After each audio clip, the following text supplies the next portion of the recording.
बिस्मिल्लाहिर्रहमानिर्रहीम, अस्सलाम वालेकुम। आज का हमारा लेक्चर जो कि लेक्चर नंबर 8 है, उसमें measurement of economic development with good governance and human governance index हम पढ़ेंगे।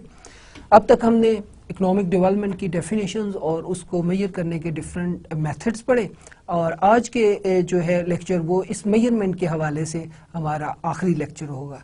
और अगले लेक्चर्स में जो है हम इकोनॉमिक डेवलपमेंट की थेरीज पढ़ेंगे। सो आज का lecture measurement of economic development का आखिरी लेक्चर है।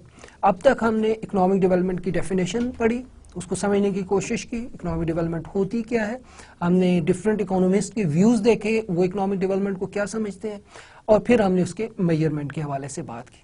अब यहाँ पर थोड़ा सा आप इसे गौर कीजिएगा, ये इंटरलिंक्ड है। इकोनॉमिक डेवलपमेंट की डेफिनेशन और उसके मेजरमेंट का मेथड इंटरलिंक्ड है। वो भला कैसे?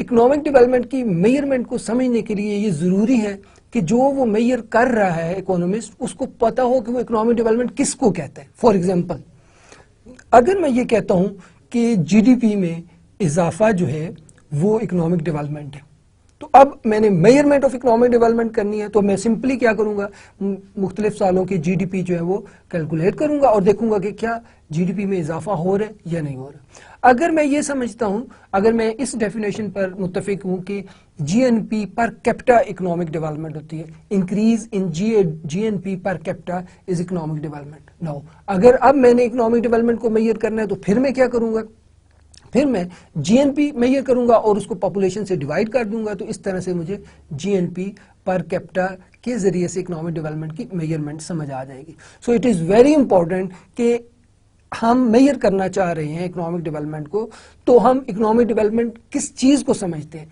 हम ह्यूमन डेवलपमेंट इंडेक्स हम के जरिए से इकोनॉमिक डेवलपमेंट हमने मेजर की, उसमें हमने ये देखा कि पहले हम इकोनॉमिक डेवलपमेंट की उस डेफिनेशन के ऊपर कंसेंसस क्रिएट किया कि इकोनॉमिक डेवलपमेंट क्या होती है। एजुकेशन, हेल्थ, इनकम में इंक्रीज जो है वो इकोनॉमिक डेवलपमेंट कहलाती है, और उसको एक इंडेक्स के जरिए से हमने मेजर किया। इसी तरह से जो नट शेल में आपको ये बताऊं कि आपने इकोनॉमिक डेवलपमेंट को मेजर करना है, सो सबसे पहले आपको इकोनॉमिक डेवलपमेंट की डेफिनेशन के ऊपर कंसेंसस करना है। आपको इकोनॉमिक डेवलपमेंट की डेफिनेशन जो है वो उसके बारे में क्लियर होना है, क्रिस्टल क्लियर होना है कि आप इकोनॉमिक डेवलपमेंट किसको समझते हैं।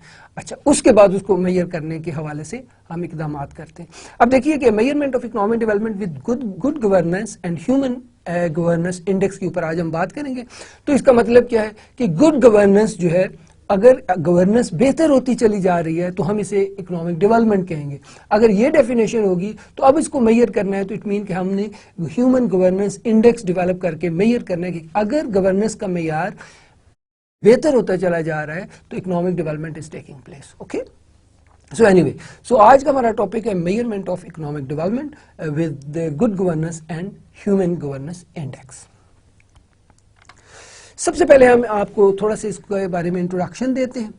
अच्छा, in present days good governance has assumed a reasonable importance. The good governance is also known as human governance, right. So good governance या ह्यूमन गवर्नेंस एक ही बात है। ये गुड गवर्नेंस को ह्यूमन गवर्नेंस भी कहते हैं।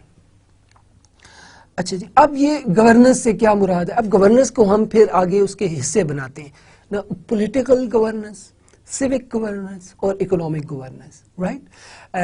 It mean human governance basically सम है तीन टाइप्स की गवर्नेंस का। कौन से? economic governance, civic governance और political governance. So we can say the concept of human governance is the summation of good economic governance, good political governance and good civic governance. Okay, the experts agree that good governance is not imposed by the elite, but rather it is framed by the people of the country. मुल्क के लोग जो है, as a result of a good governance, the weakest person of the society will be protected and they will be saved from molestation in their daily life. अब इसमें जरा गौर से आपने ये देखना है कि हम कहना क्या चाह रहे हैं। हम ये कहना चाह रहे हैं अगर गुड गवर्नेंस होगी तो उसका फायदा जो है वो आम आदमी को पहुंचेगा। गुड गवर्नेंस का फायदा आम आदमी को पहुंचेगा। अब गुड गवर्नेंस पॉलिटिकल, सिविक और इकोनॉमिक गवर्नेंस की बात हो रही है, इन सारों का सम ले लें तो हम उसे क्या बोलेंगे, गुड गवर्नेंस, राइट, या ह्यूमेन गवर्नेंस। तो ह्यूमेन गवर्नेंस या गुड गवर्नेंस के जो बेनिफिट है वो आम मुल्क के शहरी को होता है, राइट, और आपके हकूक जो है महफूज होते हैं, आपके हकूक कोई सल्ब नहीं कर सकता, आपकी रोज़मर्रा की ज़िंदगी जो है वो बेहतर तरीके से गुजरती है। अभी हम इसको मज़ीद जब पॉलिटिकल गवर्नेंस, सिविक गवर्नेंस और इकोनॉमिक गवर्नेंस को समझने के लिए हम इसको देखेंगे, कैरेक्टरिस्टिक्स इनके देखेंगे, तो आपको अच्छी तरह से समझ आ जाएगी कि किस तरह से ये आम आदमी की ज़िंदगी को पॉजिटिवली जो है वो उस पर असरअंदाज होता है। ओके, नाउ अब हम in South Asian country the political democracy is yet to have its roots and there exist a big gap in the ruler and the subjects. अब हिस्टोरिकली आप देखें, जनरली आपको जब मैंने करेक्टरिस्टिक्स ऑफ डेवलपिंग कंट्रीज पढ़ाए थे तो उसमें एक करेक्टरिस्टिक मैंने बताया था, वो थे अनस्टेबल गवर्नमेंट्स, राइट, और बैकवर्ड जो है वो गवर्नमेंट सिस्टम मैंने आपको बताया था। मैंने आपको बताया था वहाँ पर पॉलिटिकल जो है स्टेबिलिटी नहीं होती, right. So this is the common characteristics of the developing countries कि वहाँ पर पॉलिटिकल स्टेबिलिटी नहीं होती। उम्मीद है आपको याद होगा, this is very important characteristics of the developing countries. तो अगर आप गौर से देखें डेवलपिंग अक्रॉस द ग्लोब, आप देखें डेवलपिंग कंट्रीज को, तो वहाँ पर पॉलिटिकल स्टेबिलिटी नहीं होती। अच्छा, वहाँ पर क्या होता है आपको मालूम है, डेमोक्रेसी जो है वहाँ पर जो है अपनी जड़ें पकड़ नहीं पाती। अच्छा, उसमें डिक्टेटर्स होते हैं, उसमें बादशाह जो हैं बादशाहतें कायम होती हैं, राइट। उसमें जो है वो अगर पॉलिटिकल जो गवर्नमेंट का सेटअप अगर बन भी जाए तो उसके अंदर जो है वो इतने फ्लॉज होते हैं कि आम लोगों को उसका फ़ायदा नहीं मिल सकता। तो ख़ास तौर पे एशियन, साउथ एशियन कंट्रीज़ और ख़ास अमूमी तौर पे जो है वो डेवलपिंग वर्ल्ड पूरे का पूरा, वहाँ पर पॉलिटिकल जो है वो स्टेबिलिटी नहीं होती, right. The state of affair can be attributed to low level of education. Education का issue होता है और discriminatory behavior होता है toward women, towards minorities, right? और वहाँ पर imperialism जो होता है और उसके बाद feudalism आपके वहाँ पे मौजूद होता है, ठीक है जी। और उसके ये सारी चीज़ें मिलकर जो है वो आपके इंस्टीट्यूशनल सेटअप को वीक कर देती हैं और बैड गवर्नेंस जो है वहाँ पर होती है। अब ज़रा फिर दोबारा से इसे गौर कीजिएगा, वहाँ पर डेवलपिंग कंट्रीज़ के अंदर ख़ास तौर पे आपने देखा, और बल्कि हम साउथ ईस्ट एशिया की बात कर रहे हैं, बल्कि आप you are a developing country, Pakistan is a developing country, so just उसका इमेज अपने जहन में लाएं तो आपको ये बातें बिल्कुल दुरुस्त महसूस होंगी। देखें, वहाँ पर औरतों के हवाले से डिस्क्रिमिनेशन होती है, राइट। अच्छा, माइनॉरिटीज़ को पूरे हुकूक वहाँ पर नहीं मिले होते, इंपीरियलिज्म होता है वहाँ पे है। आप पाकिस्तान फ्यूडलिज्म देखें आप, ठीक है, वहाँ पे यहाँ पर एक फ्यूडल लॉर्ड है जो कि बार बार जो है वो गवर्नमेंट में आ जाते हैं। उसकी बहुत सारी वजूहत हैं, देखिए उनके पास बहुत ज़्यादा ज़मीनें होती हैं, वहाँ पर बहुत सारे लोग वहाँ पे हारियों के तौर पे काम कर रहे होते हैं, उनके मुलाजमीन होते हैं वो बुनियादी तौर पे, और नस्ल दर नस्ल उनके मुलाजमीन होते हैं। तो वो जो पॉलिटिकल सिस्टम है डेमोक्रेसी का, उसको उन्होंने जो है वो अपने हक में जो है वो मनूवर कर लिए, इस तरह से उसके अंदर चेंजेस लाए हैं कि अब उनको फ़ायदा हो रहा है। वो वोट तो डालते हैं उनके, लेकिन वो मजबूर होते हैं वोट डालने पे, और वही दोबारा से फ्यूडल लोग दोबारा से जो है वो इलेक्ट होके आ जाते हैं। उसके बाद सुपरस्टिशन हमारे बहुत बड़ा इशू है डेवलपिंग वर्ल्ड के अंदर, और ख़ास तौर पे आप गौर कीजिए पाकिस्तान के अंदर किस कदर तोहमत परस्ती है, ठीक है जी। और इंस्टीट्यूशंस जो है सेटअप हमारा बहुत वीक है, ठीक है जी। अब आप देखें ये सारी चीज़ें अगर मौजूद हों, यानी कि औरतों के मुसावी हकूक़ ना हो, माइनॉरिटीज़ के मुसावी हकूक़ ना हो, वहाँ पे इंपीरियलिज्म हो, वहाँ पे फ्यूडलिज्म हो, वहाँ पर तोहमत परस्ती हो, और उसके साथ वीक इंस्टीट्यूशन हो, ये सारे मिलकर क्या करते हैं, आपकी गवर्नेंस को बैड कर देते हैं, यानी कि मिस गवर्नेंस कर देते हैं, ठीक है जी। उसकी वजह क्या है, जब औरतों को पूरे हकूक़ नहीं मिलेंगे, जब माइनॉरिटीज़ को पूरे हकूक़ नहीं मिलेंगे, ठीक है, तो इसका मतलब है कि ये वो लोग हैं 50% of the population of Pakistan, more than 50 rather 51% वो फीमेल्स, अगर उनको बराबर के हकूक़ नहीं मिलेंगे, इसके मतलब आधे से ज़्यादा जो पॉपुलेशन है उसको तो वो जो है वो वनरेबल जो है वो लाइफ जो है वो बसर कर रहे हैं।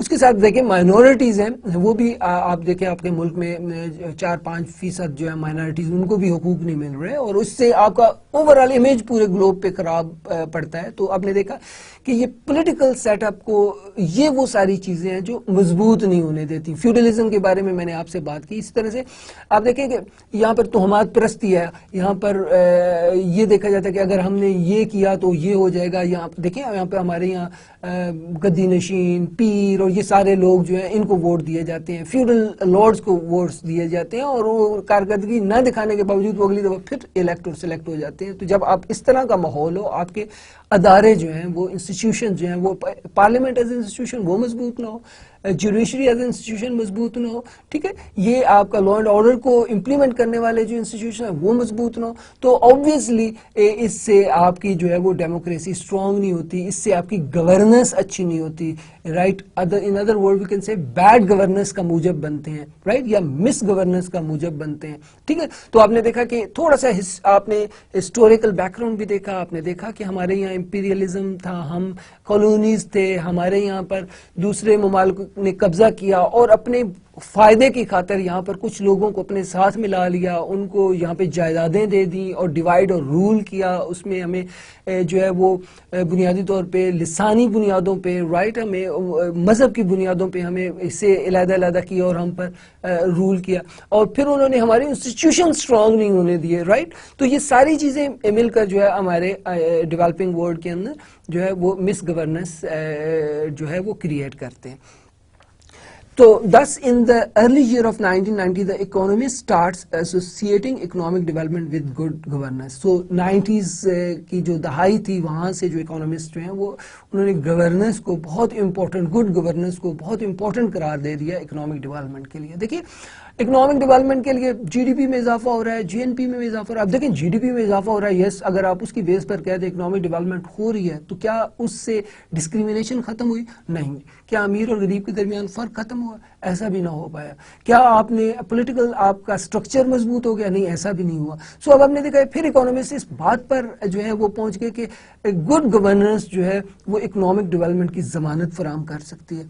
तो इसीलिए अर्ली 90s के अंदर, तब अर्ली 90s से लेके अब तक जो है वो गुड गवर्नेंस को इकोनॉमिक डेवलपमेंट का जो है वो यार्ड स्टिक बना दिया गया है। जहाँ देखिए, जहाँ पे गुड गवर्नेंस होगी, जहाँ पर पॉलिटिकल स्टेबिलिटी होगी, जहाँ पर इकोनॉमिक स्टेबिलिटी होगी, जहाँ पर सिविक राइट्स, सिविक गवर्नमेंट्स मजबूत होंगी, वो obviously characteristics of the developed countries हैं। सो आपने देखा कि ये अगर ह्यूमन राइट्स पूरे हो जाएं, आपको जो है आपकी इकोनॉमिक जो स्टेबिलिटी आ जाए, पॉलिटिकल स्टेबिलिटी आ जाए, तो ऑब्वियसली जो है आप डेवलपमेंट की तरफ जा रहे हैं। सो 90s ऑनवर्ड जो इकोनॉमिस्ट जो हैं उन्होंने ये कहा कि पॉलिटिकल गवर्नेंस, इकोनॉमिक गवर्नेंस और सिविक गवर्नेंस, या इनको सम कर लें, गुड गवर्नेंस जो है वो इकोनॉमिक डेवलपमेंट को मेजर करने के लिए बहुत इंपॉर्टेंट जो है वो जरिया हो सकती है।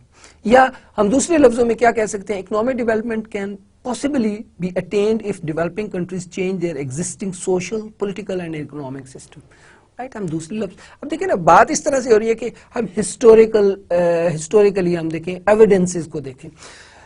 जो कंट्रीज आज डेवलप्ड है, राइट, वो जब डेवलपिंग थे तो तब उन्होंने इस ये पूरा जो सफर किया from developing to developed country, right, उसमें आप देखें कि उन्होंने अपनी सिविक गवर्नमेंट बहुत मजबूत की, सिविक गवर्नमेंट लोकल लेवल पर गवर्नमेंट को बहुत स्टेबल किया, लोगों को बोलने की, लोगों को अपने हकूक के लिए, लोगों को अपने हक के लिए बात करने में आज़ादी दी। वहाँ पर इकोनॉमिक जो इंडिकेटर्स थे, इकोनॉमिक मैक्रो इकोनॉमिक के जो इंडिकेटर्स हैं उनको बड़े गौर से देखा गया और उनको जो है वो स्टेबल रखने के लिए बहुत, इन्फ्लेशन ज़्यादा ना हो जाए, बजट का डेफिसिट ज़्यादा ना हो, बैलेंस ऑफ ट्रेड जो है वो वर्स ना हो, उसके अंदर स्टेबिलिटी, टैक्सेस का सिस्टम जो है वो स्टेबल होना चाहिए। तो ये सारी की सारी चीज़ें जो हैं हम देखें, हिस्टोरिकली हमने देखा कि जो डेवलपमेंट के रास्ते पर जब ये कंट्रीज चले तो उन्होंने अपनी पॉलिटिकल, इकोनॉमिक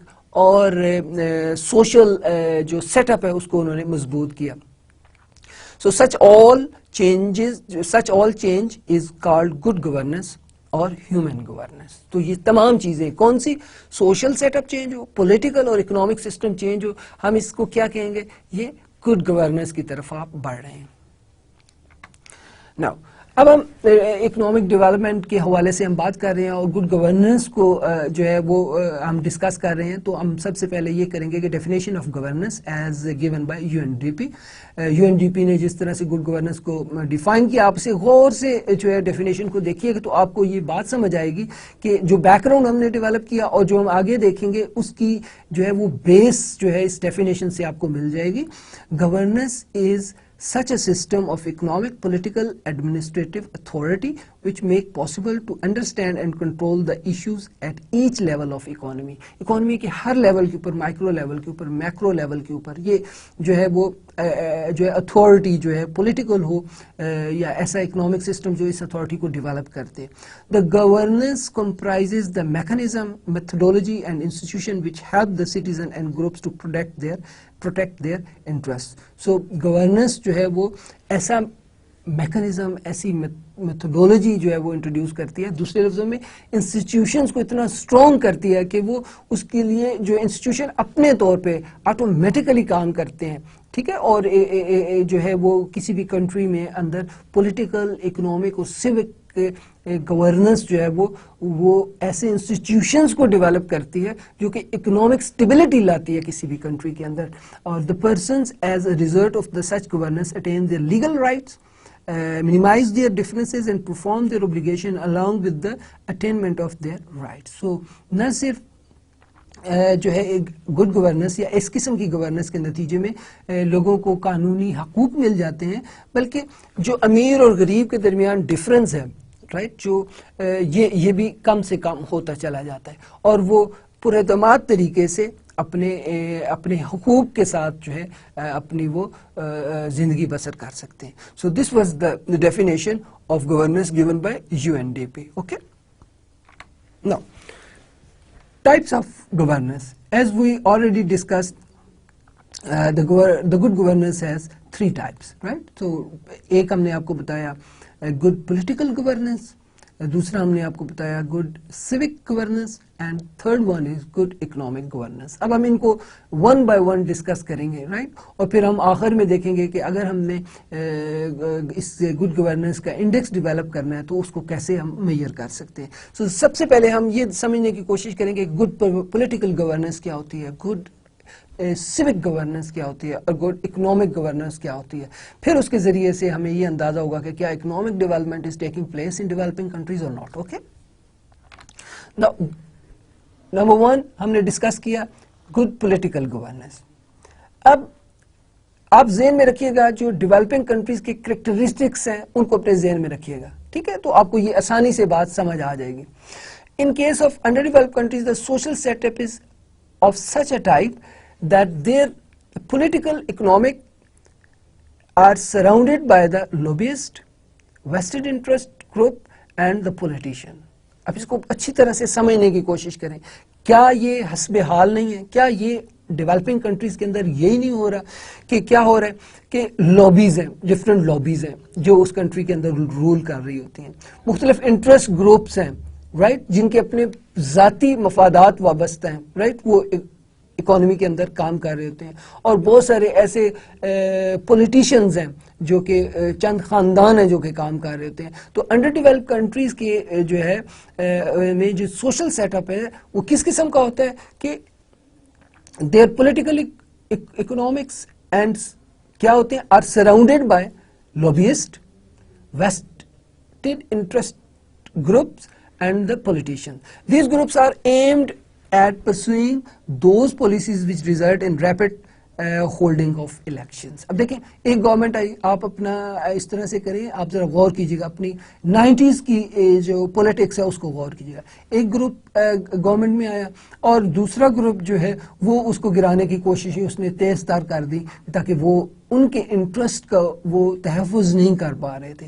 एक जो पॉलिटिकल गवर्नमेंट थी उसके अंदर ऐसे लोगों की अक्सरियत थी जो कि फ्यूडल लॉर्ड्स थे, राइट, तो उन्होंने अपने मफादात को जो है वो ध्यान देना शुरू कर दिया। तो वो इंडस्ट्रियलिस्ट जो थे उनके मफादात जो हैं वो पसे पुश चले गए। तो अब जो दूसरी पॉलिटिकल पार्टीज थी उनके अंदर ऐसे लॉबी वाले लोग मौजूद थे, ऐसे लॉबिस्ट मौजूद थे, उनके इंटरेस्ट जो है वो और थे, तो उन्होंने उस गवर्नमेंट को गिराने की जो है वो तगोदौ शुरू कर दी। और अभी वो गवर्नमेंट शायद आधा अपना टेन्योर भी नहीं पूरा किया था, तो वो गवर्नमेंट खत्म हो गई और फिर दूसरी गवर्नमेंट आ गई। और बैन ही ऐसा हुआ कि अभी दूसरी जिन्होंने गिराया था उन्होंने भी अपना आधा टाइम नहीं पूरा किया, तो फिर वापस जो है वो पहले वाली गवर्नमेंट दोबारा फॉर्म हो गई। इनके बार बार इलेक्शन होने से जो है वो बार बार इलेक्शन करवाने के लिए वो तगोदौ शुरू। अभी एक गवर्नमेंट बनती नहीं थी तो नए इलेक्शन के लिए तगोदौ शुरू हो जाती थी। उसकी वजह यह है कि मुख्तलिफ पार्टीज के अंदर मुख्तलिफ लॉबीज के लोग हैं जो है कि अपने मफादात के लिए, जो अपने मफादात के तहफ़्फ़ुज़ चाह रहे होते हैं। अगर उनके मुखालफिन गवर्नमेंट में आ गए तो उनके मफादात को जो है वो ज़िक पहुँचने का इम्कान रोशन हो जाते हैं और वो उस पॉलिटिकल गवर्नमेंट को गिराने की तगोदौ शुरू कर देते हैं। अब देखिए कि ये जो हमारे मुल्क में हुआ 90s में, ये ऑलमोस्ट डेवलपिंग वर्ल्ड के अंदर आप देखें ऐसा ही होता चला जा रहा है। अगर ऐसा नहीं है तो वहाँ पे कोई डिक्टेटर बैठा हुआ है जो कि कई जो है वो सालों से हुक्मरानी कर रहा है। अब उसमें जब डिक्टेटर है तो वो अब बुनियादी तौर पे लोगों की आवाज़, यानी कि उसमें डेमोक्रेसी का, यानी कि लोगों की पार्टिसिपेशन का जो थोड़ा बहुत इम्कान होता है वो भी नहीं रह जाता, राइट। तो या डेवलपिंग वर्ल्ड के अंदर डिक्टेटरशिप्स हैं, या डेवलपिंग वर्ल्ड के अंदर आप देखें बादशाहत है, या डेवलपिंग वर्ल्ड के अंदर उस किस्म का पॉलिटिकल सिस्टम है जिसके अंदर मुख्तलिफ लॉबीज़ के लोग, मुख्तलिफ इंटरेस्ट के ग्रुप्स जो हैं, वेस्टेड इंटरेस्ट ग्रुप्स और मुख्तलिफ तरह के पॉलिटिशियंस शामिल हैं कि जो कि मुल्क में स्टेबिलिटी नहीं लाने दे रहे, राइट। सो होता क्या है कि वो ग्रुप्स क्या करते हैं, these groups are aimed at pursuing those political policies which result in rapid holding of election, right? While on the contrary, the voter in these countries are always fond of hectic regarding tax reduction, increasing the personal benefits and enhancing the opportunities of free riding. अब इसे गौर, ये एक तरफ तो मैंने आपको जो politicians थे, जो पॉलिटिकल गवर्नमेंट्स थे डेवलपिंग वर्ल्ड के जो है उनको उनकी पिक्चर दिखाई। अब दूसरी तरफ जाएं तो देखें वोटर्स देखें इन वोटर्स का भी ज़ाती मफादात होते हैं, राइट। तो वो चाहते हैं कि ताकि टैक्स ना लगे, वो ये चाहते हैं कि अपने ज़ाती मफादात, अपने पर्सनल, अपने फैमिली के अंदर लोगों को नौकरियों की खातर जो है वो किसी पॉलिटिकल पार्टीज़ के साथ जो है वो शामिल हो चुके होते हैं।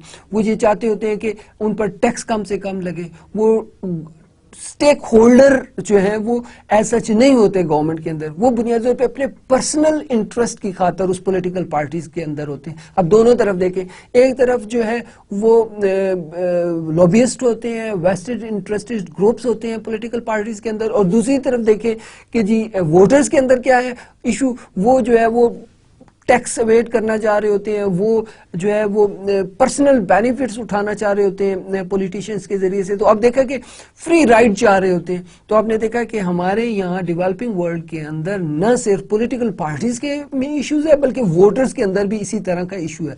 पॉलिटिकल पार्टीज के अंदर मुख्तलिफ लॉबियस्ट हैं, पॉलिटिकल पार्टीज के अंदर मुख्तलिफ किस्म के मफादात रखने वाले लोग मौजूद हैं, वो एक दूसरे की गवर्नमेंट्स को गिराने के लिए एफर्ट्स कर रहे हैं। और दूसरी तरफ जाए वोटर्स जो है वो क्या है, उनके भी ज़ाती मफादात हैं, वो भी अपने ज़ाती, अपने ख़ानदान के फ़ायदे के लिए, अपने बच्चों की नौकरियों के लिए मुख्तलिफ पॉलिटिकल पार्टीज़ के साथ मौजूद होते हैं। तो ये तो आपको डेवलपिंग वर्ल्ड के जो सोशल सेटअप के बारे में एक ग्लिम्स है, और होप आप इससे एग्री करेंगे।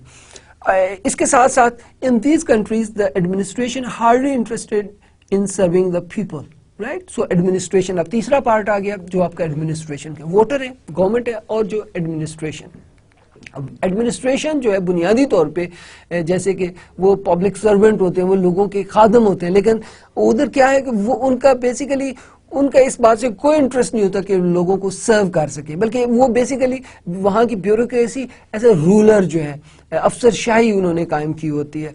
तो voter believe in the slogans. अब जो वोटर्स हैं वो सिर्फ नाराबाजी के शौकीन है, while the politician, bureaucracy and vested interest group protect their own interest. अब आपने पूरी पिक्चर आपके सामने आ गई। ब्यूरोक्रेसी जो है वो बेसिकली लोगों की खिदमत के लिए नहीं बल्कि लोगों को रूल करने के लिए काम कर रहे होते हैं। पॉलिटिशियंस वो अपने ज़ाती मफादात और अपनी लॉबी के लिए काम कर रहे हैं। वोटर्स वो भी अपने पर्सनल इंटरेस्ट को फोकस किए हुए होते हैं, राइट। दे ले voters hardly attain any benefit from the prevailing political setup. अब देखिए, एक तो वो वोटर हो गए जिनके डायरेक्ट लिंक्स हैं। अब वो आम वोटर जो है, लेमैन जो है, उसका कोई भी पॉलिटिकल पार्टी आ जाए, कोई भी गवर्नमेंट आ जाए, उसका कोई भला नहीं हो रहा होता, राइट। दस the good political governance requires that. अब हम देखेंगे वन बाय वन कि गुड पॉलिटिकल गवर्नेंस जो है वो उसमें क्या होना चाहिए, लेकिन आप इसे बैड गवर्नेंस को समझेंगे तो आपको गुड खुद ब खुद समझ आ जाएगी।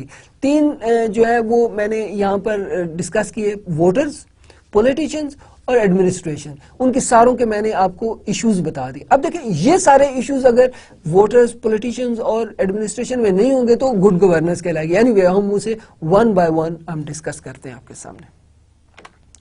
Now there should be a free judiciary in the country.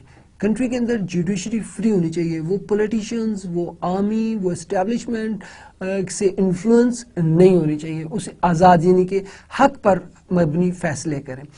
There should be the free and fair election in the country where so many parties could participate. So second one is कि free and fair election होने चाहिए उसमें जो है, ताकि बहुत सारी parties जो है वो इलेक्ट हो सके। और अगर ये इलेक्शन फ्री एंड फेयर हो और बार बार होते चले जाएं, अपने टेन्योर को पूरा करें और फिर इलेक्शन और फिर इलेक्शन, तो फिर इस तरह से क्या होगा कि वो पॉलिटिशियंस जो बहाने करते हैं उनके पास बहाना नहीं रहेगा। They will have to come back to the voters to get vote. So right, so उनके पास जेन्युइन कोई रीजन होगी तो वो वोट लेने आएंगे। राइट, सो अब क्या होना चाहिए वहां पर, जुडिशरी जो है वो फ्री होनी चाहिए और फेयर होनी चाहिए। टू, वहां पर इलेक्शन फ्री होने चाहिए और फेयर होने चाहिए। राइट, और there should be such a constitution there should be such a constitution where prompt amendment could not made. अब बड़ी ये इंपॉर्टेंट चीज है। देखिए अगर पॉलिटिशियन, एडमिनिस्ट्रेशन, इनमें इश्यूज हैं। अच्छा, अगर कॉन्स्टिट्यूशन ऐसा स्ट्रॉन्ग और असूल की मबनी पर असूलों की बुनियाद पर बना हुआ हो और उसमें रोजमर्रा तब्दीली की गुंजाइश ना हो, यानी कि कॉन्स्टिट्यूशन के अंदर आए रोज जो तब्दीलियां की जाती है उसकी गुंजाइश मौजूद ना हो, यानी कि लोग पॉलिटिशियन कॉन्स्टिट्यूशन पर अमल करें, ऐसा ना करें कि कॉन्स्टिट्यूशन को अपने अमाल की खातर मोल्ड कर लें। सो कॉन्स्टिट्यूशन जो है वो न सिर्फ स्ट्रांग होना चाहिए और उसके अंदर प्रॉम्प्ट जो है वो अमेंडमेंट की गुंजाइश मौजूद नहीं होनी चाहिए, ताकि लोग कॉन्स्टिट्यूशन के मुताबिक रहें, ना कि ऐसा हो कि अपने मुताबिक कॉन्स्टिट्यूशन को मोल्ड कर लिया जाए। So free and fair election हो, फ्री एंड फेयर जुडिशरी हो, और फिर आपका कॉन्स्टिट्यूशन जो है वो स्ट्रॉन्ग हो। Right, and there should be decentralisation of the power in the country where the masses could participate in decision making. अब अगर जो आपकी पावर स्ट्रक्चर है उसके अंदर डिसेंट्रलाइजेशन हो, जैसे कि वफाकी हुकूमत है, फेडरल गवर्नमेंट है, फिर आपकी सूबाई हुकूमतें हैं, प्रोविंशियल गवर्नमेंट्स हैं, फिर आगे देखिए आपके ज़िले के हवाले से, आपकी तहसील के हवाले से, आपके टाउन्स के हवाले तक गवर्नेंस होनी चाहिए। ये पूरा चेन होना चाहिए ताकि हर आदमी जो है इसमें पार्टिसिपेट कर रहा हो। देखिए ना, एक गांव का जो आदमी है वो वज़ीर आज़म तक तो अपनी शिकायत लेके नहीं पहुंच सकता, लेकिन वो अपने गांव के नुमाइंदे तक जा सकता है। अपने गांव की, यानी कि छोटे गांव से लेके बड़े कस्बों तक जो है वो, अगर गवर्नमेंट्स मौजूद हो, कस्बे की गवर्नमेंट हो और वो अपने मसाइल जिनकी नौयत जो है वो मकामी हो, वो वहां से अपने इश्यूज सॉल्व करवा ले। यानी कि पावर जो है वो एक जगह पर एक मरकूज नहीं होनी चाहिए, ठीक है, उसमें जो है वो डिसेंट्रलाइज्ड होनी चाहिए। राइट, तो अब ये कि there should be a decentralised system of power in the country, right, where the masses could participate in decision making. So आम लोग महसूस करें कि वो डिसीजन मेकिंग के अंदर हिस्सा हैं।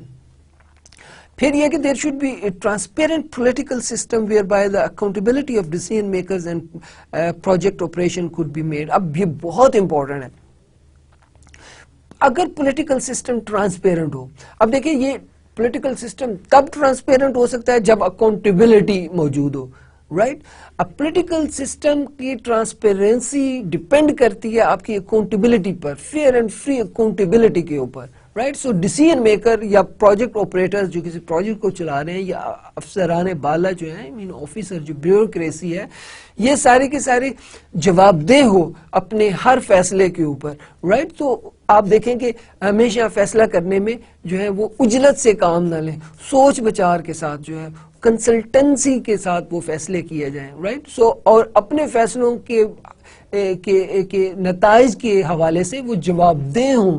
राइट, तो ऐसी सूरत हाल में गुड पॉलिटिकल गवर्नेंस जो है वो क्रिएट हो जाएगी। सो अब देखिए, आपने फ्री एंड फेयर इलेक्शन हो, फ्री एंड फेयर जुडिशरी हो, कॉन्स्टिट्यूशन स्ट्रॉन्ग हो, उसके अंदर आए रोज अमेंडमेंट ना हो सकती हों, पार जो है वो डिसेंट्रलाइज्ड हो, और पॉलिटिकल जो सिस्टम है वो ट्रांसपेरेंट हो, और वहाँ उसमें अकाउंटेबिलिटी का अंसर मौजूद हो। तो ऐसी अगर सूरत हाल किसी भी सिस्टम के अंदर मौजूद है, हम इसके कहेंगे good political system, right. Now not only every person should have an access to the law, but all should be equal in the eye of law.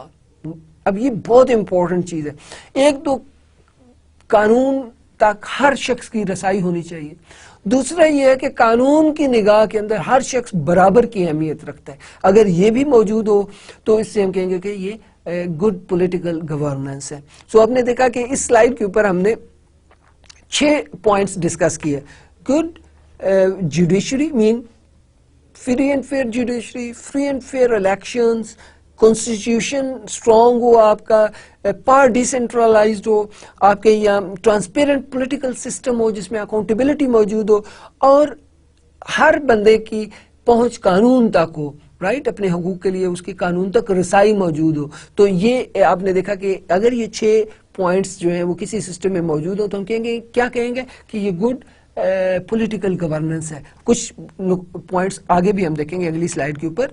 There should be the existence of such a political system in the country that the discrimination on the basis of sex and religion is abolished, right. So अब system आपने इस तरह का जो है वो बनाना है कि जिसके अंदर डिस्क्रिमिनेशन, जैसे कि मेल और फीमेल डिस्क्रिमिनेशन है, जैसे कि रिलीजन के हवाले से डिस्क्रिमिनेशन होती है, रेसिज्म है, जैसे कि आप देखें वो एथिकल है, लैंग्वेज की बुनियाद पर जो डिस्क्रिमिनेशन है, ये ख़त्म करने के लिए आपके पास एक अच्छा सिस्टम होना चाहिए। ऐसा सिस्टम होना चाहिए कि जो इन तमाम जो है वो डिस्क्रिमिनेशन जो है उसको ख़त्म कर पाए, ख़त्म कर सके। Such a political setup be involved in the country that the opportunity of harmony between different states and within the state could increase। अब सिस्टम ऐसा होना चाहिए कि जो किसी भी कंट्री के अंदर जो स्टेट्स हैं, जैसे हमारे यहाँ सूबे हैं, हमारे यहाँ मुख्तलिफ इलाके हैं, जैसे कि पंजाब, सिंध, सरहद, फिर उनके अंदर जो है वो हज़ारा हैं, पख्तून्स हैं, राइट, ये एरियाज़ जो हैं इनके अंदर भी हारमोनी होनी चाहिए। ऐसा सिस्टम होना चाहिए कि सब लोग अपने आप को स्टेक होल्डर समझ रहे हों डिसीजन मेकिंग में भी, और वो जो अच्छे फैसलों के जो नताइज हैं उनसे जो फ्रूट्स हासिल हो रहे हैं उनको भी इक्वली शेयर कर रहे हों। तो हम कहेंगे कि उस मुल्क के अंदर गुड गवर्नेंस है। तो आपने देखा कि अगर ये 8 पॉइंट्स किसी भी मुल्क के अंदर मौजूद हों तो हम कहेंगे कि वहाँ पर गुड पॉलिटिकल गवर्नेंस है। आपको याद है ना हम कर क्या रहे हैं? हम कर रहे हैं गुड गवर्नेंस। गुड गवर्नेंस के हमने 3 डायमेंशंस आपको बताएं, political, good political governance, good civic governance and good economic governance. सबसे पहले हमने देखा गुड पॉलिटिकल गवर्नेंस। इसको समझने के लिए हमने पहले तारीखी सूरत हाल देखी, हमने हिस्टोरिकल बैकग्राउंड देखा कि what is happening in developing countries, हमने उनके कॉमन कैरेक्टरिस्टिक्स जो रिलेटेड थे उनको डिस्कस किया, वहाँ पर जो है वो स्टेबल पॉलिटिकल सिस्टम नहीं होता उसको डिस्कस किया, और फिर हमने देखा कि वहाँ पर इश्यूज क्या हैं, वहाँ पर क्या क्या प्रॉब्लम्स हैं और वो प्रॉब्लम्स कैसे दूर हो सकते हैं। सो गुड गवर्नेंस के लिए आपके ये 8 पॉइंट्स जो हैं वो आपको याद रखने हैं कि अगर किसी भी मुल्क के अंदर पॉलिटिकल सिस्टम के अंदर ये चीज़ें मौजूद हैं तो हम कहेंगे कि ये गुड पॉलिटिकल गवर्नेंस है। और अब हम देखेंगे good civic governance. The urban life of the developing countries is furnished with a lot of problems. Here people fail to get the basic requirement like water supply and water sanitation.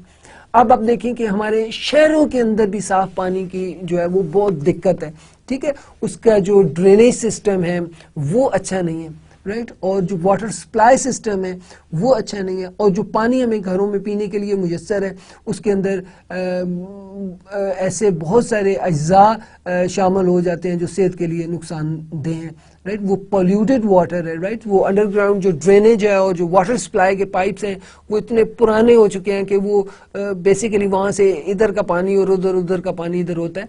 तो developing countries के अंदर एक issue तो ये।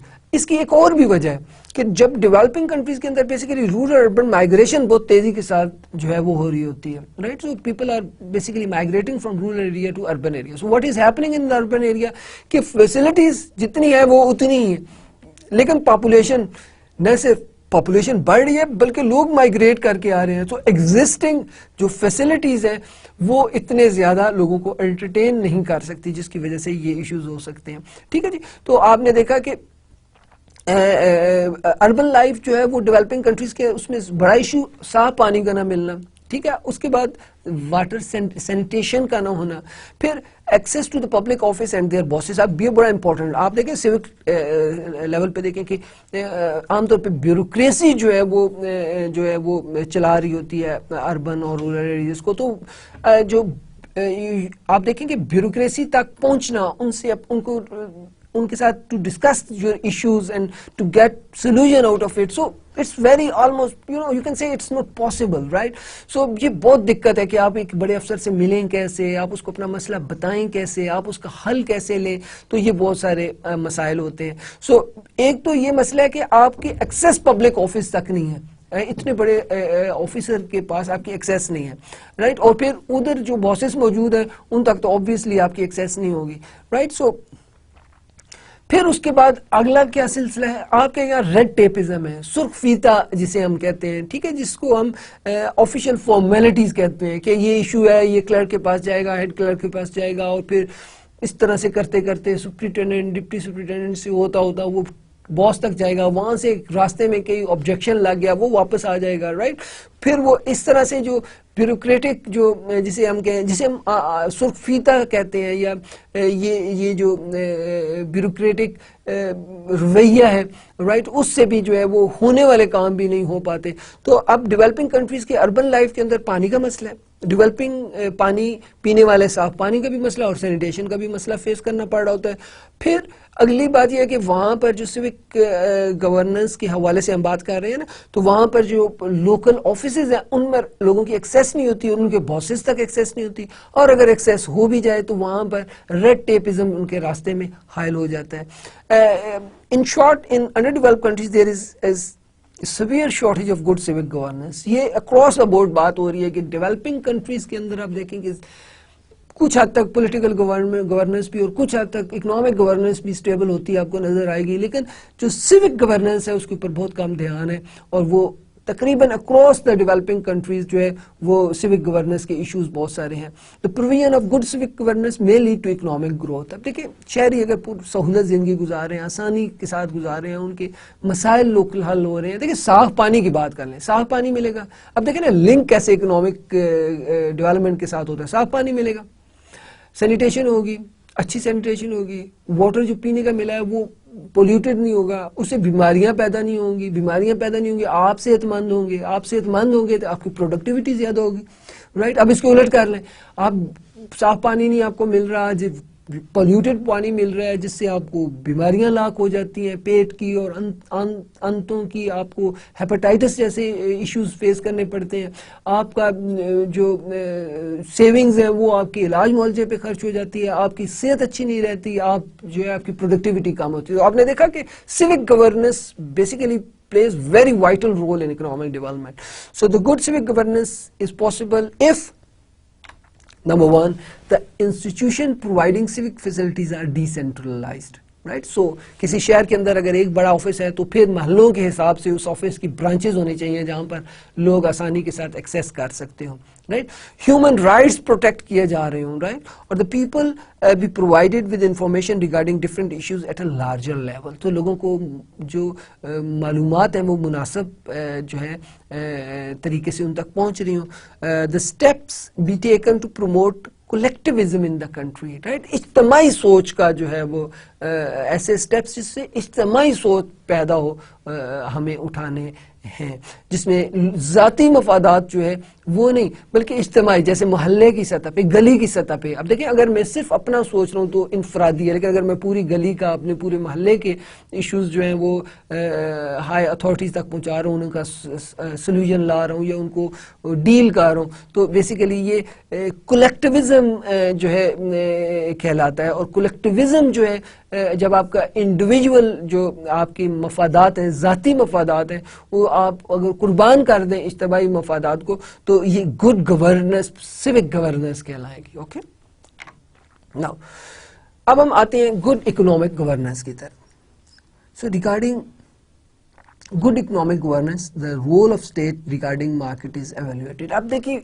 इसको slide bye slide पढ़ने से पहले गुड इकोनॉमिक गवर्नेंस को हम थोड़ा सा इसको देखें. देखिए इकोनॉमिस्ट जो है वो क्या कहते हैं, जो है वो इकोनॉमी प्राइस मैकेनिज्म के तहत काम करनी चाहिए. राइट, प्राइसेस डिमांड सप्लाई की मदद से डिटरमिन होनी चाहिए. राइट, एवरी डिसीजन राइट वो डिमांड और सप्लाई फोर्सेस की मदद से हो. राइट, मैं आपको मिसाल देता हूं. मसलन एक जमीन का टुकड़ा है. राइट, उसके ऊपर गंदम उगाई जाए, उसके ऊपर बिल्डिंग बनाई जाए, उसके ऊपर हॉस्पिटल बनाया जाए, उसके ऊपर स्कूल बनाया जाए, फ्लैट्स बनाए जाए, पार्क बनाया जाए, क्या क्या बनाया जाए. तो देखिए अगर लेट द प्राइस यानी कि let the economy make a decision यानी कि प्राइस मैकेनिज्म को, तो वो जमीन के टुकड़े पे वही काम होगा जिसके रिटर्न ज्यादा है.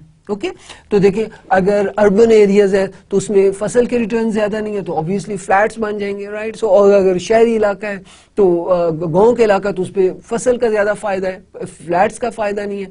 इस तरह से देखिए वो let the price mechanism do all the decision. Like you know, इस तरह से आप जो कीमतों की मिकानियत है उसको फैसला करने दें. रिसोर्सेज कहाँ पर इस्तेमाल होने हैं ये भी कीमतों की मिकानियत यानी कि प्राइस मैकेनिज्म डिटरमिन करे. अच्छा, रिसोर्सेज जो है उनका ऑप्टिमल यूज जो है वो भी इसी को प्राइस मैकेनिज्म को करने दे. तो ये बेसिकली इकोनॉमिस्ट ये सोचते थे. और इसके अंदर जो इंटरफेरेंस है राइट वो चाहे गवर्नमेंट की हो या किसी और इदारे की हो, उससे ये सिस्टम कमजोर हो जाता है जिससे इकोनॉमिक डेवलपमेंट जो है वो नहीं हो पाती. तो ये बुनियादी तौर पे एक जो है इकोनॉमिस्ट के अंदर ये सोच पाई जाती है. तो ये आप ज़हन में रखिएगा. अब इश्यूज क्या होना शुरू हो गए कि ये जो प्राइस मैकेनिज्म है ये सारा जो आपकी देखे कीमतों की मिकानियत के जरिए से जो फैसले हो रहे होते हैं उससे देखा ये गया है कि कुछ ऐसे इश्यूज आए जैसे वर्ल्ड वॉर 2 के इश्यूज हैं, जैसे कि वो जो रशिया का टूट जाना, ये बहुत सारे मसाइल ऐसे सामने आए कि अब आप उसको चेंज लाने की जो आपने सोचा. एनीवे वो हम डिस्कस करेंगे नेक्स्ट स्लाइड्स के अंदर. So regarding good economic governance the role of state regarding market is evaluated. The new classical economists have always been suspicious about the role of government in the market. They highly believed in the market economy. They highly believed in the market economy. Market economy, let demand and supply forces decide each and everything, right? Demand और supply की forces को decide करने देंगे कौन से resources किस तरह से इस्तेमाल होंगे और इकोनॉमी किस रास्ते पर जाएगी. Okay, they were of the view that Smith's invisible hand would lead to allocate the scarce resources optimally in different uses. जो कमयाब ज़राए हैं वो ऑप्टिमल बेहतर तरीन इस्तेमाल होगा. जो इनविजिबल हैंड है डिमांड और सप्लाई फोर्सेस का जो रोल है उसे अगर हम परफेक्टली प्ले होने दें. The new classical further say that if the role of the state in the economy is increased, अगर इकोनॉमी के अंदर स्टेट का रोल बढ़ जाए तो फिर क्या होता है. Now the competitive forces will get weaker. The price distortion will rise leading to increase rent seeking opportunities. बहुत important. अगर मार्केट सिस्टम वीक हो जाए तो फिर क्या होता है. The price distortion will rise.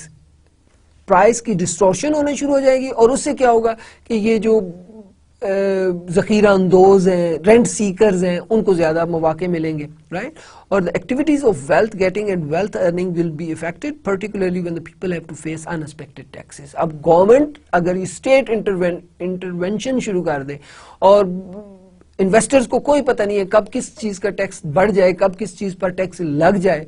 Right, सो वो श्योर नहीं होंगे अपने प्रॉफिट्स के बारे में. जब वो श्योर नहीं होंगे तो इकोनॉमिक एक्टिविटीज जो है उनकी जो रफ्तार है वो सुस्त पड़ जाएगी. राइट, सो जब कोई वेल्थ अर्न करना चाहता है तो उससे वेल्थ डिस्ट्रीब्यूट भी होती है एक तरह से. ज़ाहिर मैं वेल्थ अर्न करना चाहता हूँ, मैं factors of production, I want to produce something to earn profits. Right, I will hire factors of production, land labour capital organisation, factors of production by the households. So ultimately जो है वो circulation of money बढ़ेगी. So activities of the wealth getting and wealth earning will be affected particularly when the people have to face unexpected taxes. Unexpected taxes अगर back of the mind हो जो producer के. Right, सो वो किसी भी शोबे में इन्वेस्ट करने से हिचकिचाएगा. Because of such fact that the concept of minimalist state become popular in the world. The purpose of this state is to maintain macroeconomic stability with the help of autonomous central bank. Autonomous अदारों के जरिए से जो economy के अंदर stability रखी जाए. Such stability is possible due to balanced budget, low inflation rate and stable exchange rate. ये stability कैसे आ सकती है? ये स्टेबिलिटी तब आ सकती है कि बजट बैलेंस हो. बैलेंस बजट का मतलब क्या है कि revenues are equal to expenditure, right, expenditure of the government, right. So किसी भी स्टेट के जो रेवेन्यूज हैं और जो एक्सपेंडिचर हैं वो अगर बराबर होंगे तो हम क्या कहेंगे? Balance budget.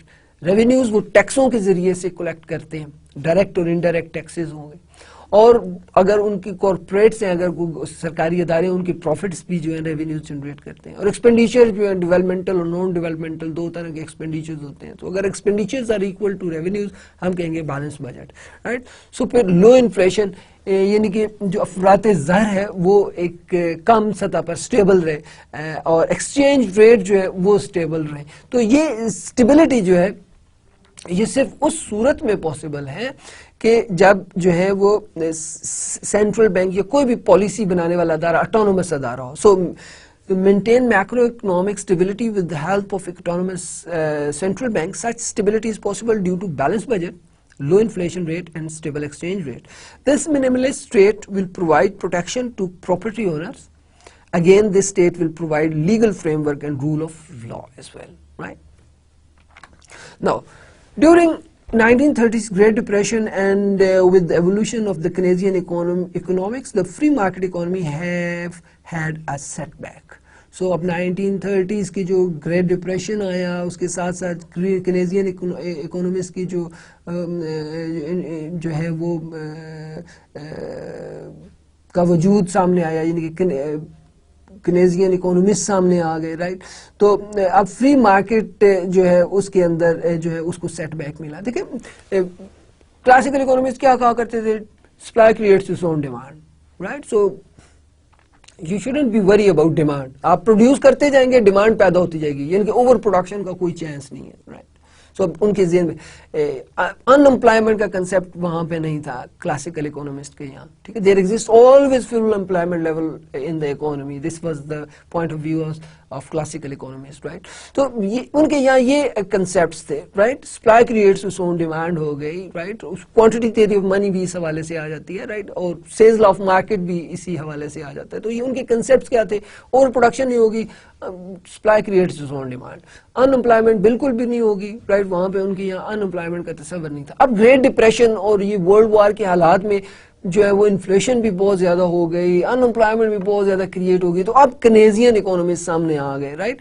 और after 1945 when world war 2 came to an end, the role of the state in each country went to increase, right. So क्यों इंक्रीज हुआ? मैंने आपको बताया, इन्फ्लेशन भी पैदा हो गई, वहां पर अनएम्प्लॉयमेंट भी पैदा हो गई. तो ये सारे मसाइल थे कि अब रोल ऑफ द स्टेट जो है ना वो बहुत इंपॉर्टेंट हो गया.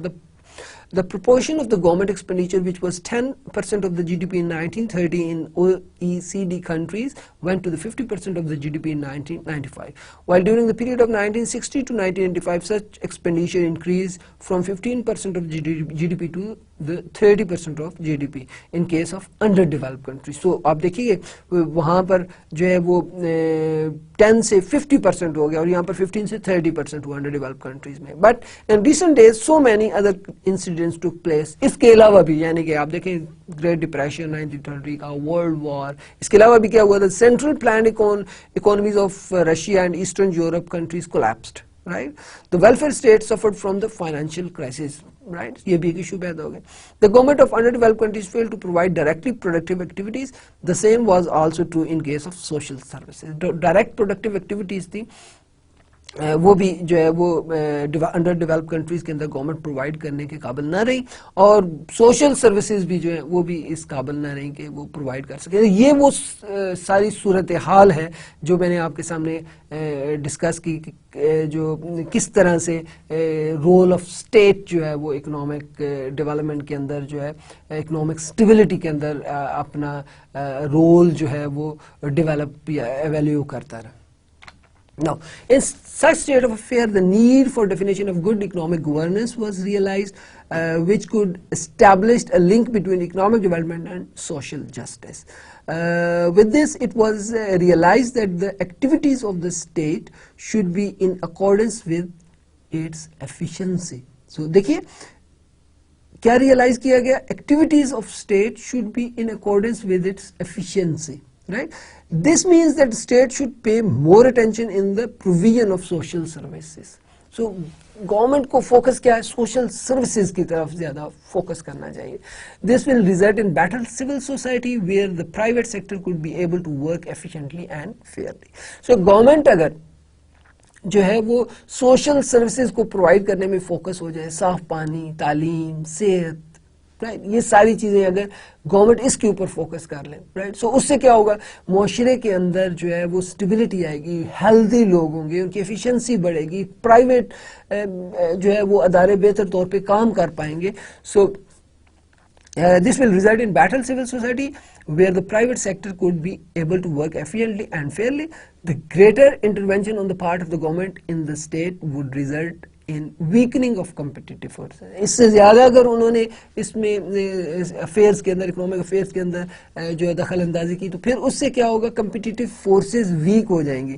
Since there exists a consensus among economists that free market economy will be more helpful. Right, but the market should not be allowed to work in such a way that the less privileged sects of the society suffer. बड़ी important चीज़ है. बातें आपके सामने मैंने 3 रखी. 1, बिल्कुल free economy, classical school of thought. 2, उसके अंदर इंटरवेंशन स्टेट की. 3, government should focus only on providing the social services. Right, अब ना बिल्कुल खुली आज़ादी दी जा सकती है, ठीक है, प्राइस मैकेनिज्म को let determine each and everything, because वो आपको मैंने पहले बताया कि 1930 का ग्रेट डिप्रेशन और ये सारे वाकयात ऐसे थे जिनकी वजह से जो क्लासिकल स्कूल ऑफ थॉट है वो गलत साबित हो गए. अब ना उनके ऊपर पाबंदी होनी चाहिए और ना ऐसी सूरत हाल होनी चाहिए कि मुल्क के अंदर जो गरीब तबका है उसको फायदा ना हो रहा, उसके दरमियान की सूरत हाल होनी चाहिए. राइट.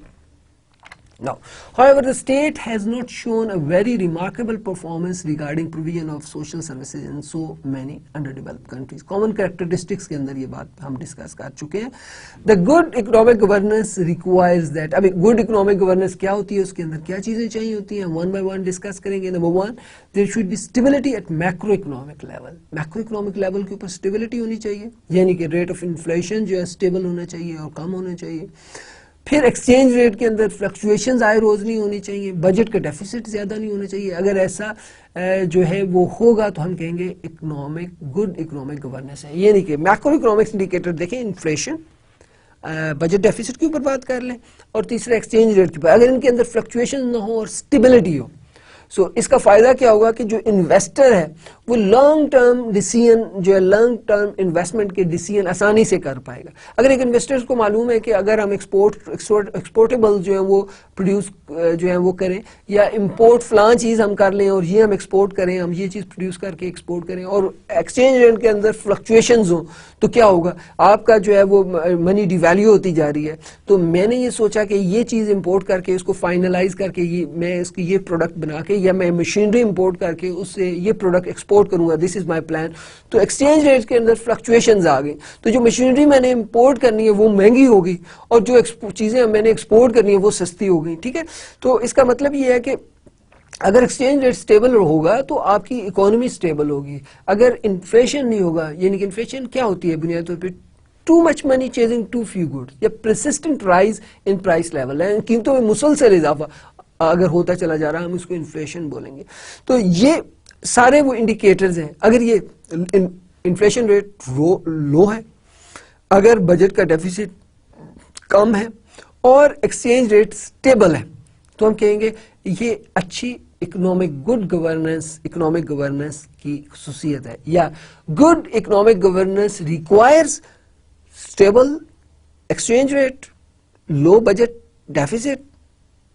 3, आपके लो इन्फ्लेशन रेट. ओके, सो ये चीजें दरकार है.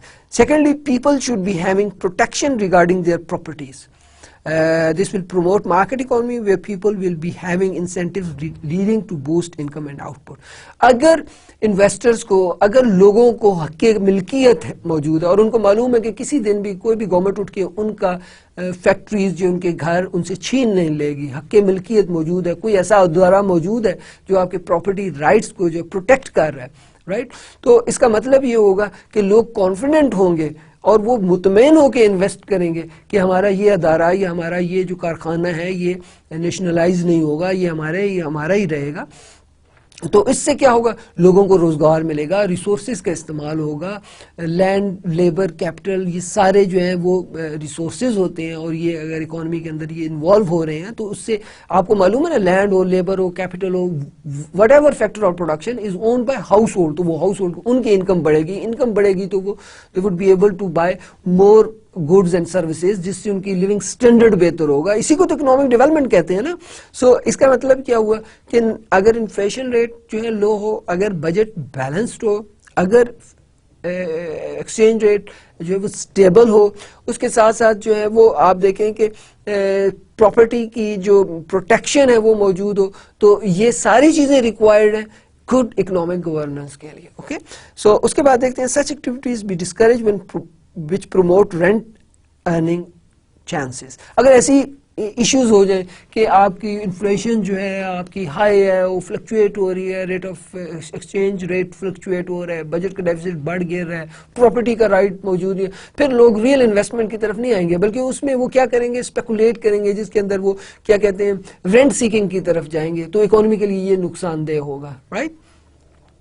Now the fourth one is the greater funds be allocated for the provision of the basic education, health, clean water, adequate nutrition and family planning service and micro credit for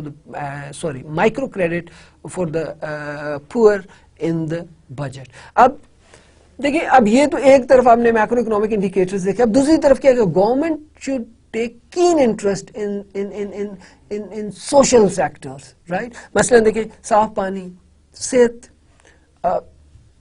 जो nutritions के हवाले से, education के हवाले से, ठीक है, family planning services में फंड्स जो है वो ज़्यादा जो है एलोकेट करने चाहिए ताकि ये सारी स्टेबिलिटी आए, राइट, ताकि जो गरीब लोग जो हैं उनको फ़ायदा है, गरीबों को कर्जे की सहूलत दी जाए, गरीबों की तालीम की सहूलत दी जाए, गरीबों को जो पुअर पीपल हैं आपके कंट्री के, उधर सेहत के उनके इश्यूज जो हैं उनको सॉल्व किया जाए, तो साफ़ पानी प्रोवाइड किया जाए, सैनिटेशन दी जाए, ये सारे सेक्टर्स के ऊपर गवर्नमेंट को ज़्यादा फंड्स जो है एलोकेट करने चाहिए।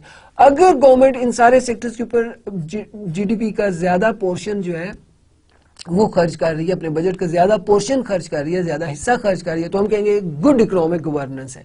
ओके, तो मैक्रो इकोनॉमिक्स जो है इंडिकेटर्स, उनकी स्टेबिलिटी की बात हुई, और उसके बाद गवर्नमेंट अगर जो है वो किसको फोकस करे, सोशल सेक्टर को फोकस करे, तो हम इसे क्या कहेंगे, गुड इकोनॉमिक गवर्नेंस है, right.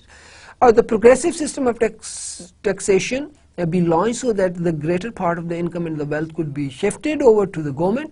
With such amount, the welfare expenditure could be met along with provision of the subsidy to the poor।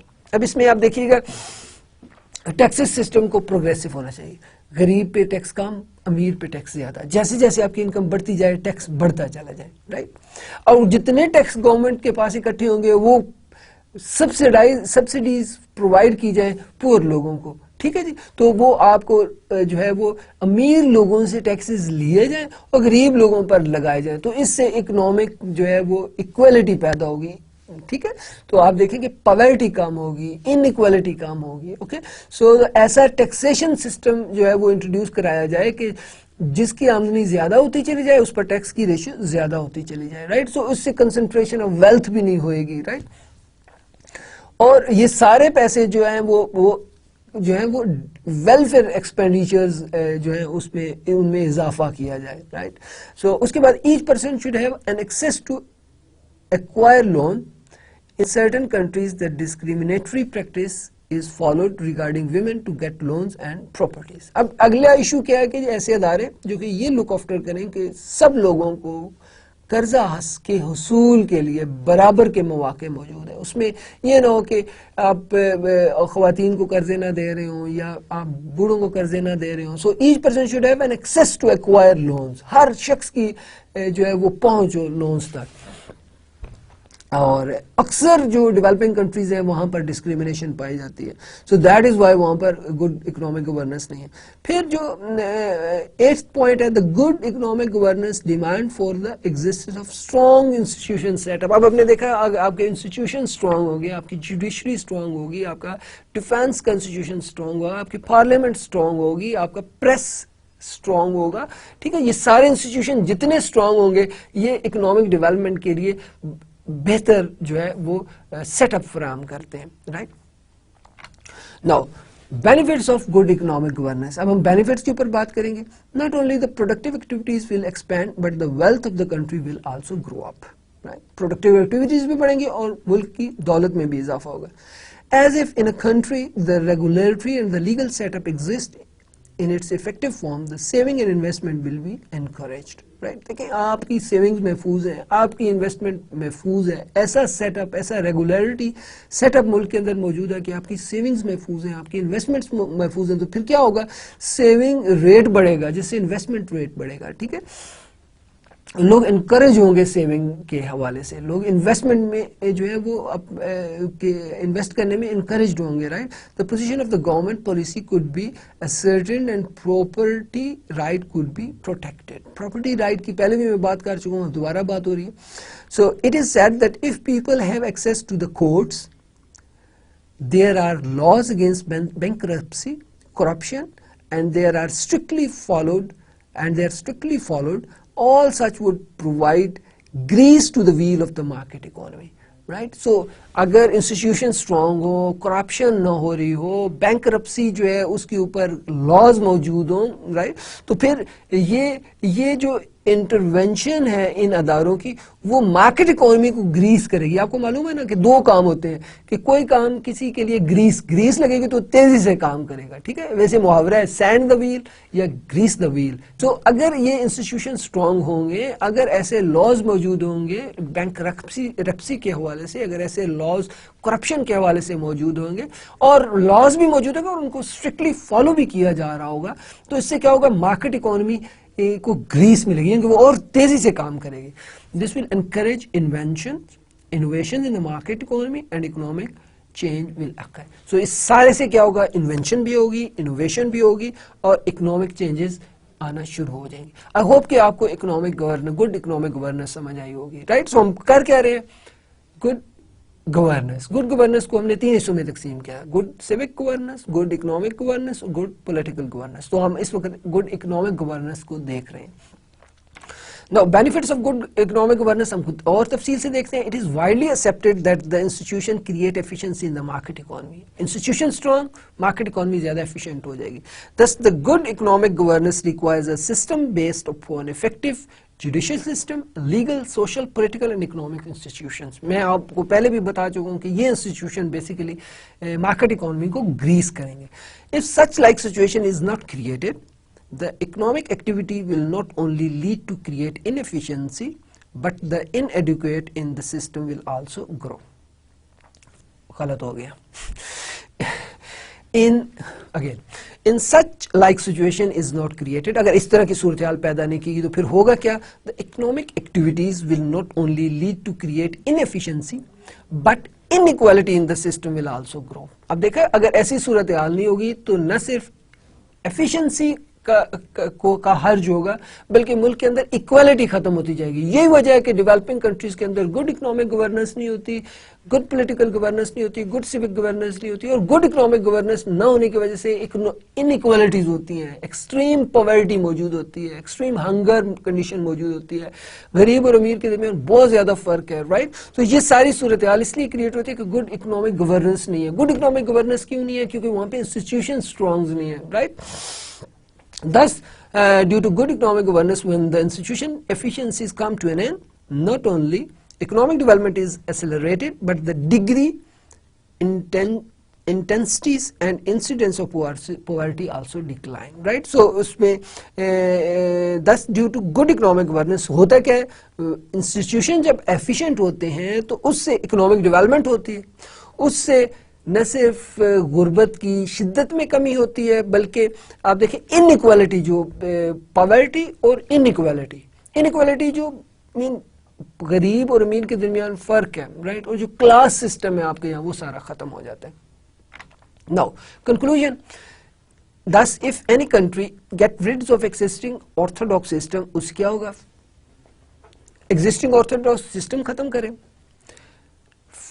feudalism खत्म करें, ये जो linguistic, religious और ethnical prejudice है ये खत्म हो, change अपने सोशल सेटअप और इकोनॉमिक सेटअप को चेंज करें, the flow of expenditure toward the privileged section of the society is diverted to the poor, अमीरों की तरफ जो है रिसोर्सेज गरीबों की तरफ हों, द टैक्सेशन सिस्टम इम्प्रूव्ड, खास तौर पे प्रोग्रेसिव टैक्स आप इंट्रोड्यूस कराएं और जो टैक्स के ऊपर अमीरों को रिबेट मिल जाते हैं वो खत्म हो, the local government is improve, the powers are decentralized, the participation of the common man in political and economic affairs is increased, an effective system of acceptability is established which is implemented at each level, the illegal capital outflow is checked, the tax evasion is stopped, the corruption at official level is removed, the leakage in the revenues are removed, the social and economic injustices are put to an end, and the human and natural resources are optimally utilized. All such would reflect good governance or human governance, right? Now, measurement of human governance या good governance को measure कैसे किया जा सकता है? The governance is a three-dimensional situation, हम पहले बड़ी तफसील से डिस्कस कर चुके हैं, which consists of economic, political and civic governance. The economic governance is based upon all those factors which help to sustain economic development. The political governance is based upon the institution which are used to rule on the part of the government, while the civic governance represent the participation of the masses in the decision making, right?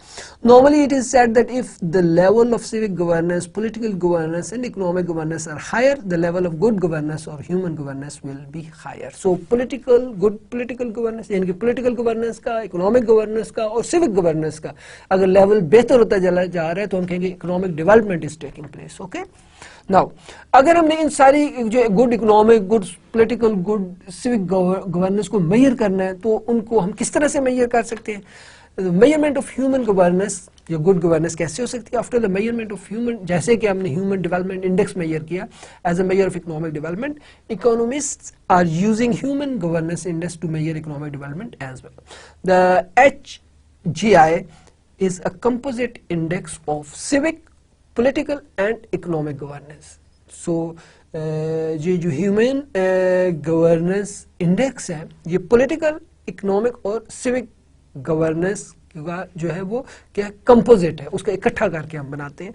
Now the question raises how these governance are measured. So ये एक सवाल है. तो हम ऐसा करते हैं, economic governance को किसी एक इशू को आपको मेजर करके दिखाते हैं, तो उसी तरह से ये जितने भी चाहे वो पॉलिटिकल, चाहे वो इकोनॉमिक, चाहे वो सिविक गवर्नेंस के इश्यूज हैं वो इसी तरह से मेजर किए जा सकते हैं. उसके बाद इन तीनों को एड अप कर दें और हमारे पास जो है गुड गवर्नेंस का इंडेक्स आ जाएगा. So measurement of economic governance. The economic governance is measured with the help of fiscal policy, monetary policy, commercial policy. ठीक है? तो expenditure on social sector or the liberalization of the economy, the ratio of the official and the open market exchange, right? Measurement of political system, corruption हम देख लेते हैं, level of bureaucracy देखेंगे, accountability देखेंगे, law and order situation देखेंगे और ethnical tension देखेंगे. उससे हम अंदाजा लगाएंगे कि उस मुल्क के अंदर political governance कैसी है. सिविक गवर्नेंस के लिए हम डिग्री ऑफ फ्रीडम देखेंगे कि आप किस कदर तक अपने जो है राय की आज़ादी रखते हैं. How far the people express their opinion regarding government policies and actions. The discrimination between people regarding race, religion and language and sex, ये हम देखेंगे. The holding of fair and free election के ऊपर देखेंगे, ठीक है. और फिर देखेंगे rule of the government in the country. इससे हम measurement of the good economic, good civic governance करेंगे. So measure of good economic governance, major of good political governance, major of good civic governance को tools मैंने आपको बताया जिस जरिए से हम मेजर कर सकते हैं. उसके बाद हम इनको एग्रीगेट तीनों को इकट्ठा कर देंगे तो हमारे पास इंडेक्स से जो है good economic, good governance index आ जाएगा. Now here we go. ये आपको एक कॉलम के अंदर जो है वो गवर्नमेंट गवर्नेंस की है और दूसरे में सेकंड कॉलम के अंदर मेजरमेंट है. आप देखें number 1 economic governance, inflation, total budget deficit in term of ratio of GDP, Third one is the current account deficit in terms of ratio of GDP. Fourth one is the proportion of government expenditure on health in terms of ratio of GDP. Fifth, the proportion of government expenditure in education in terms of ratio of GDP. Sixth, the ratio of official to open market exchange rate. ये आपके 6 जो है measurement के हैं किसके, economic governance. अब political governance की बात करेंगे, करप्शन हम देखेंगे, द लेवल ऑफ ब्यूरोक्रेसी देखेंगे, डेमोक्रेटिक अकाउंटेबिलिटी देखेंगे, एथनिकल टेंशन देखेंगे, स्टेबिलिटी ऑफ द गवर्नमेंट देखेंगे, लॉ एंड ऑर्डर की सिचुएशन को देखेंगे और सोशल इकोनॉमिक कंडीशन को देखेंगे। इनको मेजर कर लेंगे तो हमें पॉलिटिकल गवर्नेंस का अंदाजा हो जाएगा। इस तरह से सिविक गवर्नेंस को मेजर करने के लिए उसके जो मेजरमेंट कैसे की जा सकती है, freedom of expression, non discrimination, political participation और रूल ऑफ लॉ, ये 4 जो है मेजरमेंट्स हैं आपके सिविक गवर्नेंस के। सो इस तरह से हम इकोनॉमिक, पॉलिटिकल और सिविक गवर्नेंस को मेजर करते हैं, राइट। मसलन आप देखिए ह्यूमन गवर्नेंस इंडेक्स हम अज्यूम कर लेते हैं इस वक्त इन्फ्लेशन को, जो हमने आपको बहुत सारे दिखाए ना मेजरमेंट्स के इकोनॉमिक गवर्नेंस के, उनमें से हम एक का एग्जांपल आपके सामने रखते हैं, तो 1 by 1 इसी तरह से सबको किया जा सकता है, right. So human governance index जो है वो value of x, minimum value of in the series, जो सीरीज के अंदर उसकी मिनिमम वैल्यू, मैक्सिमम वैल्यू जो सीरीज के अंदर मौजूद हो, minus minimum values in the series. So जो आपकी प्रेजेंट जो चीज आप मेजर इन्फ्लेशन करना चाह रहे हैं, जो भी चीज मेजर करना चाह रहे हैं, तो उसकी जो प्रेजेंट वैल्यू होगी वो वैल्यू ऑफ एक्स कहलाएगी, right. Minus minimum in the series के अंदर जो मिनिमम पॉसिबल, और maximum value of the series उस मैक्सिमम पॉसिबल जो वैल्यू है, और minus minimum value of the series, ये हम इसमें रखें तो मिसाल के तौर पे the index number is calculated regarding inflation in Pakistan with the help of HGI. We suppose that the present rate of inflation in the country is 10%, which shown by the X. So X की जगह पे आपका क्या आ जाएगा, 10%. Now the minimum rate of inflation in the series is minus 20%, okay, and the maximum rate of inflation is supposed to be 80%. So minimum क्या है वो minus 20% और maximum possible क्या हो सकता है 80%, right? According to the index number regarding inflation rate will be that 10% हम रखेंगे जो कि value of X है, और माइनस 20% जो minimum value in the series, maximum sorry minimum possible जो वैल्यू है वो रख दी, और फिर maximum value in the series जो मसलन हमने 80% एज्यूम की थी, माइनस जो मिनिमम वैल्यूज हमने रख दी, तो हमने देखा कि हमारा जो है 10 + 20 divided by 80 + 20 which is equal to 0.30। Okay, so this is how HGI हमने मालूम किया। किस हवाले से हमने मालूम किया, इन्फ्लेशन के हवाले से। Okay, Now here we go. This is Human Governance Index table जो है वो और शेड्यूल आपके सामने जो है वो गिवन है। मुख्तलिफ कंट्रीज के हवाले से ये लिखा गया। नॉर्वे का, नॉर्वे में आप देखें इकोनॉमिक गवर्नेंस का इंडेक्स जो है 1 है और इसका दुनिया में रैंक भी 1 है, राइट। सो इट मीन कि जिसे मैं कहूँ कि परफेक्ट गुड इकोनॉमिक गवर्नेंस की मिसाल नॉर्वे, राइट। इसी तरह से नॉर्वे को आप देखेंगे पॉलिटिकल गवर्नेंस में भी इसका 0.972, तो मोर जितना वो 1 के करीब होगा इतना परफेक्ट गवर्नेंस होगी, राइट। सो 0.972, राइट। और इसका रैंक पॉलिटिकल गवर्नेंस का 3rd है। और इसी तरह से नॉर्वे के हवाले से देखेंगे सिविक गवर्नेंस का, तो ये आप देखेंगे 0.953 इसका जो है इंडेक्स है और रैंक है 5th। अब इनको जो है इकोनॉमिक गवर्नेंस, पॉलिटिकल गवर्नेंस और सिविक गवर्नेंस तीनों को हम अगर ऐड करके 3 पे डिवाइड कर दें, इनकी एवरेज ले लें, तो ह्यूमन गवर्नेंस जो है नॉर्वे की वो 0.975% बनती है। और इस तरह से नॉर्वे जो है वो ह्यूमन गवर्नेंस इंडेक्स के मेथड के जरिए से जो है most developed countries in the world है, राइट।